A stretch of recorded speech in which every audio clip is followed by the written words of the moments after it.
اللہ من الشیطان الرجیم بسم اللہ الرحمن الرحیم الحمدللہ رب العالمین والصلاة والسلام علی خاتم النبیین اللہم صلی علی محمد وعلی آل محمد کما صلیت علی ابراہیم وعلی آل ابراہیم انک حمید مجید اللہم بارک علی محمد وعلی آل محمد کما بارکت علی ابراہیم وعلی آل ابراہیم انک حمید مجید رب اشرح لی صدری ویسر لی امری واحلل عقدۃ من لسانی یفقہوا قولی۔ جب ان لوگوں کے بارے میں وہ کھڑے ہو گئے اور آپس میں بات کرنے لگے، بادشاہ نے انہیں مہلت دی کہ 3 دن کے اندر جو ہے وہ یا تو بتوں کی پوجا کرو، نہیں تو تمہیں مار دیا جائے گا۔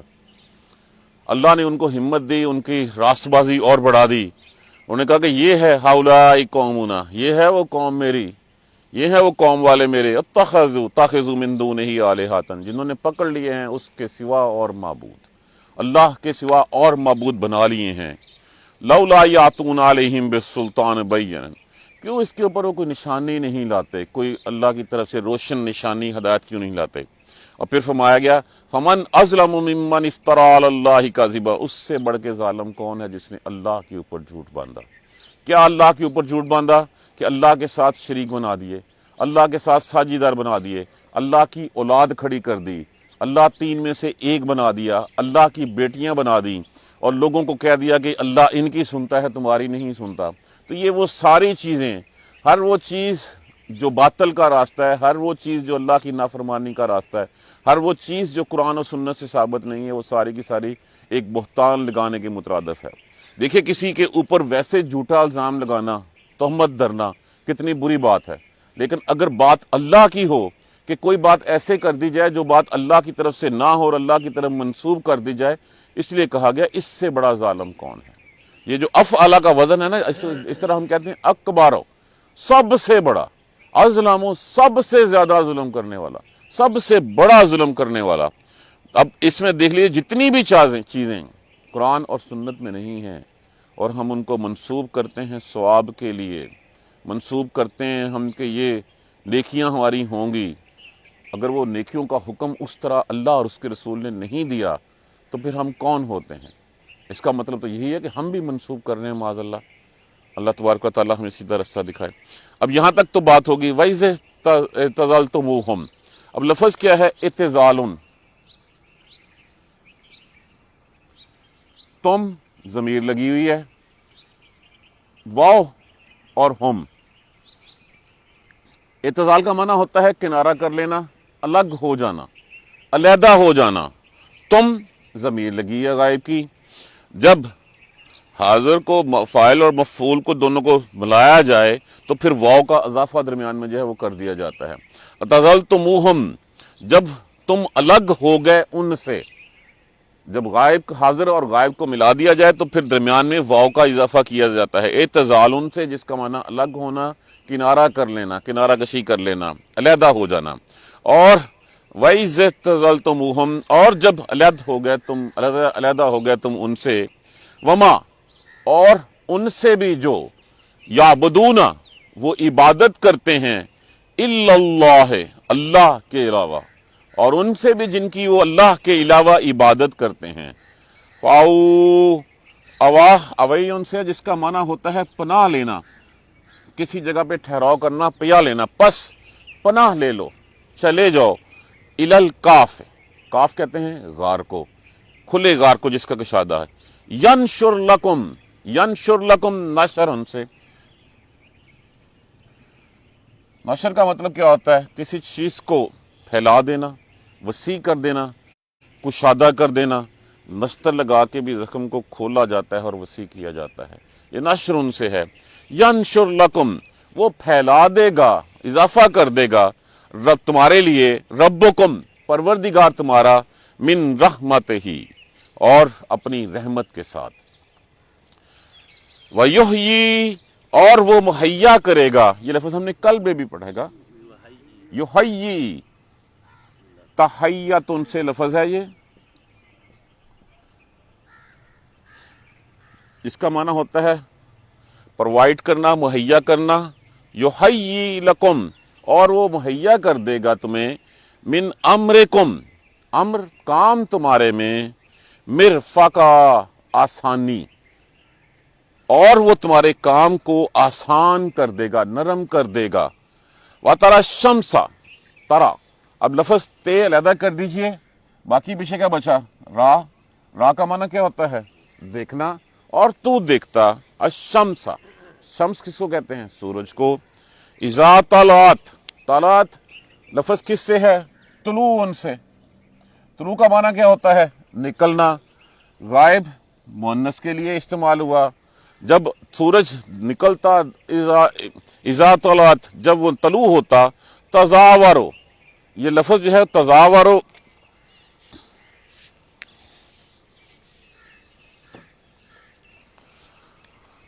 زوار ان سے ہے. اس کا معنی ہوتا ہے ملنا، مائل ہونا، ملنا جلنا.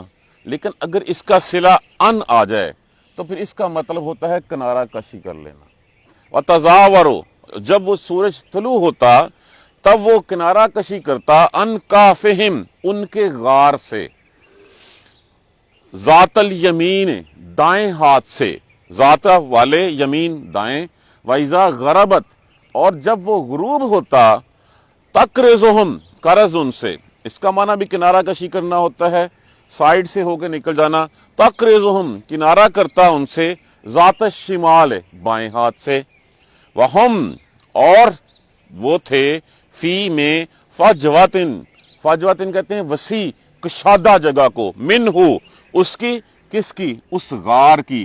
اور وہ اس غار کی کشادہ جگہ میں تھے، کھلی جگہ میں تھے. اندر جو وسیع میدان تھا اس میں تھے وہ.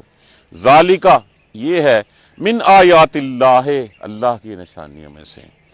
من یہد اللہ، جس کو وہ ہدایت دے اللہ. فہو المہتد، مہتدی، پس وہی ہدایت یافتہ ہے، وہی راہ یاب ہے. ان نوجوانوں کو اللہ نے ہدایت دی اور وہی راہ یاب ہوئے. ومن یضلل، اور جس کو وہ گمراہ کر دے. اس وقت کے بادشاہ دقیانوس اور پورے شہر والوں کو، سب لوگوں کو جس نے اللہ نے گمراہ کیا. فلن تجد لہ، پس نہ پائے گا تو اس کے لیے ولین، کوئی دوست. مرشدہ، مرشدہ لفظ کس سے ہے؟ ارشاد ان سے. ارشاد کا معنی کیا ہوتا ہے؟ راستہ دکھانے والا. تو اس کے لیے کوئی راستہ دکھانے والا دوست جو ہے وہ نہ پائے گا. ہؤلاء قوم اتخذوا من دونہ آلہۃ، یہ ہیں ہماری قوم کے لوگ جنہوں نے اس کے سوا اور الہ بنا رکھے ہیں اور معبود بنا رکھے ہیں. لولا یاتون علیہم بالسلطان، کیوں نہیں وہ اس کے اوپر کوئی نشانی لاتے کھلی کھلی بین. فمن اظلم ممن افترى علی اللہ کذبا، پس اس سے بڑا ظالم کون ہے جو اللہ کے اوپر جھوٹ باندھے. وَإِذْ اعْتَزَلْتُمُوهُمْ، پس اور جب کنارہ کر لیا، علیحدہ ہو گئے تم ان سے. وَمَا يَعْبُدُونَ، اور جن کی وہ عبادت کرتے تھے. اِلَّا اللَّهَ، سوائے اللہ کے. فَاؤْ، پس پناہ لی، پناہ لے لو. یہ فعل امر ہے، پس پناہ لے لو، چلے جاؤ. اِلَى الْكَافِ. اب یہاں پہ دیکھیے ایک بات، یہ الف لام کیوں لگا ہوا ہے؟ الف لام کس لیے لگاتے ہیں ہم؟ ہاں جی، کسی چیز کو خاص کرنے کے لیے. اب یہ اس کا مطلب ہے یہ خاص غار ہے. اِلَى الْكَافِ جب کہا گیا تو یہ نہیں کہا کہ کسی بھی غار میں. اس کا مطلب کہ اس غار کی پہلے ریکی ہو چکی تھی. پہلے وہ دیکھ چکے تھے کہ اگر بادشاہ نے ہمیں جو ہے وہ سزا دینے کی کوشش کی تو ہم جو ہے وہ بھاگ کے اس خاص غار پہ چلے جائیں گے. تو یہاں پہ اس عام کو خاص غار، اگر صرف کاف ہوتا تو کوئی بھی غار ہوتا، لیکن الکاف لکھا ہوا ہے الف، تو اس کا مطلب ہے کہ یہ وہ خاص غار تھا. اس سے بظاہر ہمیں یہ معلوم ہوتا ہے کہ اس کی پہلے جو ہے وہ ریکی کر کے اس کو جو ہے وہ ڈھونڈ چکے تھے کہ اگر ہمیں بھاگنا پڑا اور باقی ہم اس میں آگے چھپ جائیں گے. ینشر لکم، وہ پھیلا دے گا. ربکم، تمہارے اوپر، ربکم پروردگار تمہارا. من رحمت ہی، اپنی رحمت کو. وَيُحَيِّ لَكُمْ، اور وہ مہیا کرے گا، آسانی کرے گا. من امرکم مرفقا، تمہارے کاموں میں، اور وہ تمہارے کاموں میں آسانی مہیا کرے گا. وَتَرَى الشَّمْسَ، اور تو دیکھتا سورج کو.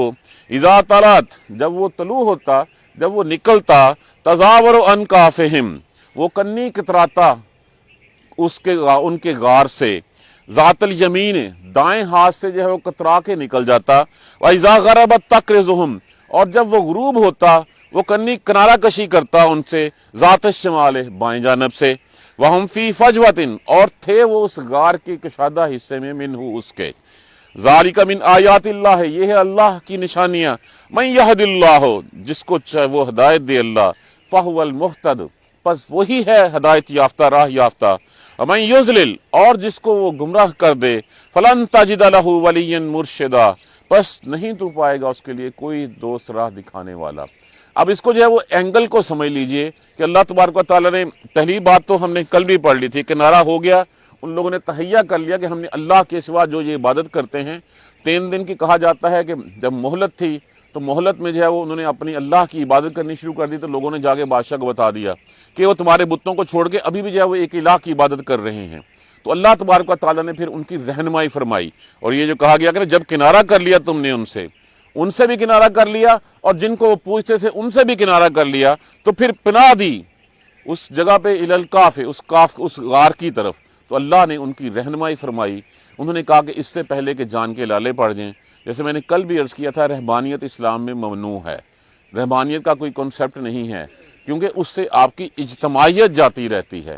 اجتماعی جو عبادات ہیں، جمعہ کی عبادت ہو گئی، مسجد کا تقدس ہو گیا، وہ جاتی رہتی ہیں، لیکن اگر ایسی صورتحال آ جائے تو پھر اللہ خود رہنمائی فرما دیتے ہیں۔ ان کی رہنمائی فرمائی اس غار کی طرف، اور فرمایا کہ وہ اپنی رحمت تمہارے اوپر کھول دے گا۔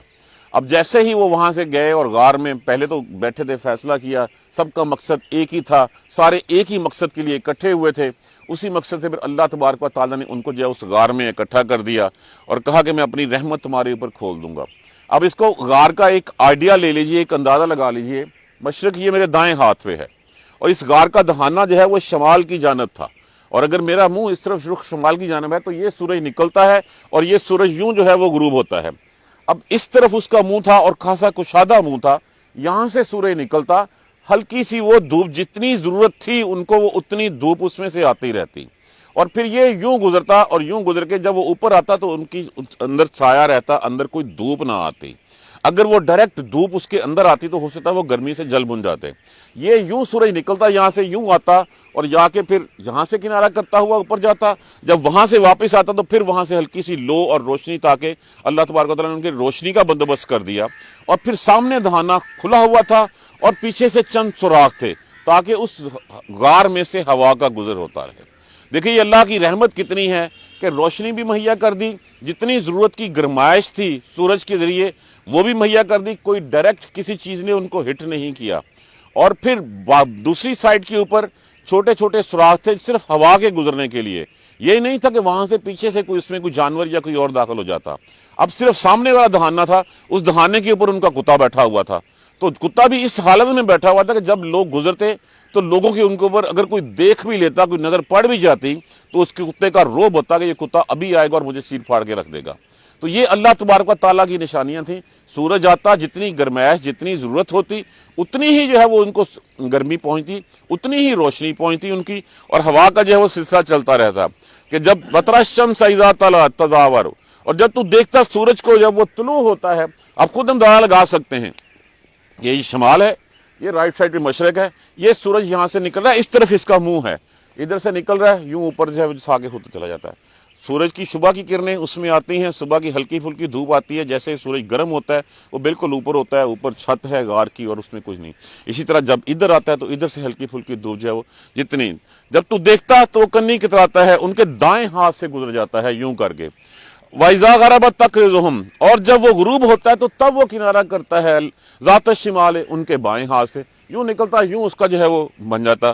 وَهُمْ فِي فَجْوَةٍ مِّنْهُ، اور درمیان کے فجوہ کہتے ہیں اس کشادہ جگہ کو جو دو پہاڑوں کے درمیان میں ہوتی ہے، تو غار کے اندر جو کھلی جگہ تھی اس کھلی جگہ پہ وہ گئے اور جا کے وہ لیٹے ہیں، تو لیٹتے ہی اللہ تبارک و تعالیٰ نے ان کے اوپر جو ہے وہ نیند مسلط کر دی، اور وہ نیند مسلط کر دی۔ ذالک من آیات اللہ، یہ ہے اللہ کی نشانیوں میں سے۔ اب دیکھیں اس غار کی حیت ہمیں سمجھا دی گئی، اس غار کی ڈرائنگ بنا کے ہمیں سمجھا دی گئی کہ یہ اس طرح، یہ صرف اس لیے کہ یہ اللہ کی نشانیوں میں سے ایک نشانی ہے۔ اب اگر ہم اس سے اگلا سوال کریں کہ وہ ہے کہاں پہ، تو اس کا ہونا، اس کا نام، اس کا شہر نہیں، لوگوں نے کسی نے کہا بستی اللہ کے نزدیک ہے، کبھی کسی نے کچھ کہا، کبھی کسی نے کچھ کہا، لیکن اس سے کوئی میٹر نہیں کرتا، اس سے ہمارے ایمان کی حالت پہ کوئی فرق نہیں پڑتا۔ حضور صلی اللہ علیہ وآلہ وسلم کا ارشاد پاک ہے، میں نے وہ تمام چیزیں تمہیں بتا دی ہیں جو تمہیں جنت کی طرف لے کے جاتی ہیں، اور میں نے تمام چیزیں بتا دی ہیں جو تمہیں جہنم سے دور لے کے جاتی ہیں، اس کے علاوہ کسی تیسری چیز کی ہمیں ضرورت نہیں ہے۔ وہ غار کہاں ہے، کیسے ہے، کس طرح ہے، اس کا جاننا ہمارے لیے میٹر نہیں کرتا. ہمارے لیے میٹر یہ کرتا ہے کہ وہ غار کس مقصد کے لیے منتخب کیا گیا اور اللہ کی نشانیاں اس میں کیا تھیں کہ اس میں دھوپ بھی لگتی رہی، اس میں ہوا بھی آتی رہی، ان کا کتا بھی بیٹھا رہا سامنے، اور وہ مزے سے جو ہے وہ 3 سال تک، 300 سال، 309 غالباً لکھا ہوا ہے کہ اتنے عرصہ جو ہے وہ سوئے رہے، اور پھر جب اٹھے ہیں تو ان کو یہ بھی نہیں پتا تھا. بتانا یہ مقصود تھا اس وقت مشرکین مکہ کو کہ اپنی طرف سے تو تم سوال ڈھونڈ کے لائے ہو کہ ان غار والوں کا قصہ کیا ہے، اور تم میں اس چیز کے اوپر اعتراض ہے کہ جب ہڈیاں ہو جائیں گی اور چورا چورا ہو جائیں گے تو کیسے اٹھائے گا اللہ.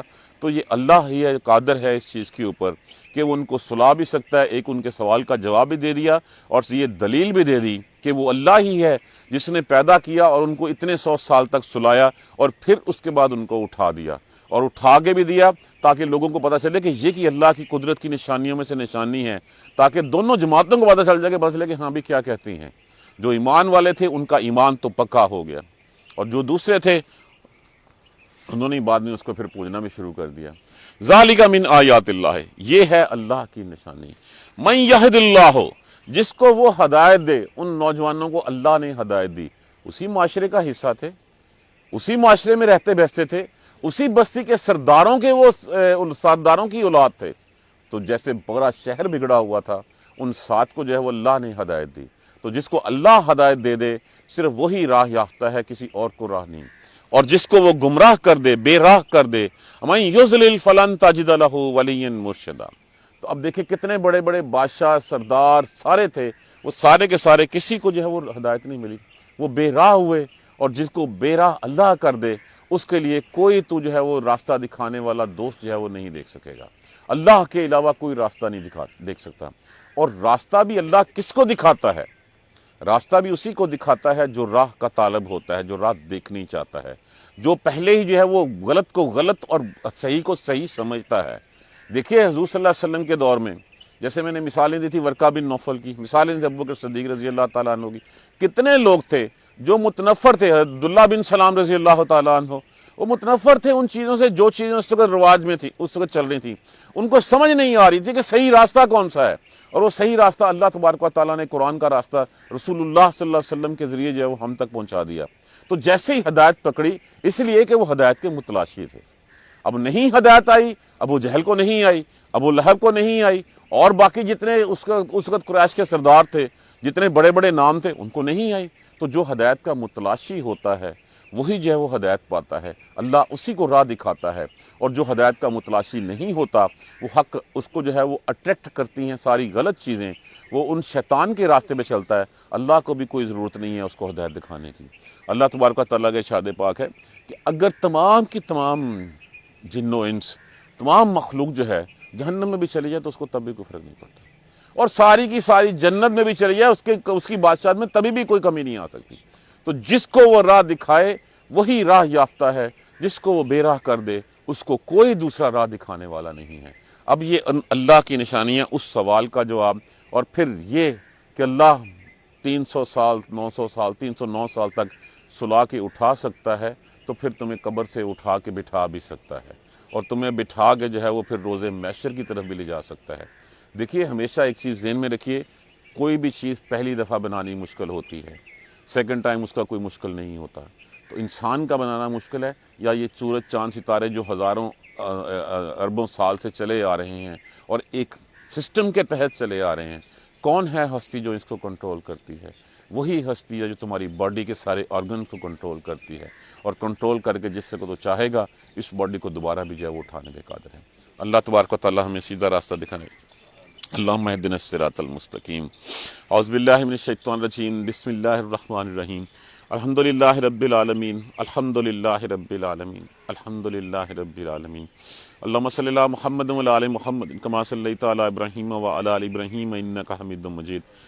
اللہم بارک علی محمد وعلی آل محمد کما بارکت علی ابراہیم وعلی آل ابراہیم انک حمید مجید. ربنا لا تؤاخذنا ان نسینا او اخطانا ربنا ولا تحمل علينا اسرا كما حملته على الذين من قبلنا ربنا ولا تحملنا ما لا طاقة لنا به واعف عنا واغفر لنا وارحمنا انت مولانا فانصرنا على القوم الكافرين. ربنا لا تزغ قلوبنا بعد إذ هديتنا وهب لنا من لدنك رحمة إنك أنت الوهاب رب اغفر وارحم وأنت خير الراحمين یا رب ارحمہما کما ربیانی صغیرا یا رب ارحمہما کما ربیانی صغیرا یا رب ارحمہما کما ربیانی صغیرا اللہم اغفر لنا وارحمنا اللہم اغفر لنا وارحمنا اللہم اغفر لنا وارحمنا ربنا تقبل منا انک انت السمیع العلیم وتب علینا انک انت التواب الرحیم الحمدللہ رب العالمین آمین یا رب العالمین.